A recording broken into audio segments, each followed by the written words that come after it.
মানে একবার পাঞ্চও না, কোনো মিষ্টি নাই, খাইলে একবার মূলার মতো মনে হয়।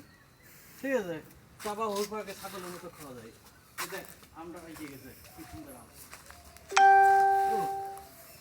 দেখছো কি সুন্দর আম, আমরা পাইকে গেছে। ধরলাম আর ছাড়িয়ে দিল। এই আমগুলো পাকা শুরু হবে।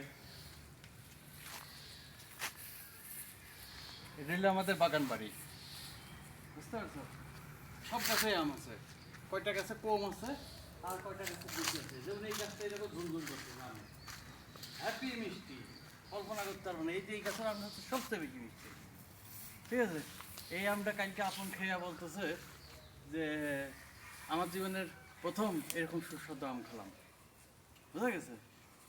তাই আজকে এই গাছের আর এই গাছের আম কয়টা পাইলে নিয়ে যাবো। ঠিক আছে, কালকে এই গাছের আম পাড়তেছে, আমার এই 20 মাস আগে কামড় দিছে ঘাড়ে, চরম আকারে। সেই যন্ত্রণা, মাথার পর একটা আর ঘাড়ের পর একটা। ওই দেখো ওই যে কোনার ওই আমটা না, ওটা এখনো আটেই হয়নি। ওই আমটা এখনো আটেই হয়নি। এই আমটা হয়তো আর কয়েকদিন পরে পাকবে, ঈদের পরে। এটা এখনো আটেই হয়নি, কিন্তু এটা আরো 1-1.5 মাস লাগবে। এখনো 1.5 মাস? হ্যাঁ, এখনো আটি পুরো হয়নি, এক সাইডে আটি হয়ে আসছে। এই যে এই আমটাও দেরি হবে। ঠিক আছে, আমার নামগুলো কি মনে কি থাকে গাছ না। জাতের আম আছে? সব জাতের নাম আছে, আমার নামগুলো মনে থাকে না। কোনটা কোন জাতের এটা আমার মনে নেই, আমি এটা কইতে পারবো না। কোনটা হিমসাগর, কোনটা এই নামগুলো আমি কইতে পারবো না।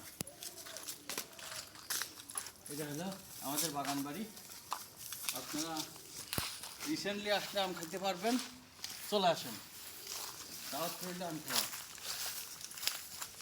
ঠিক আছে, ক্লোজ করে দাও।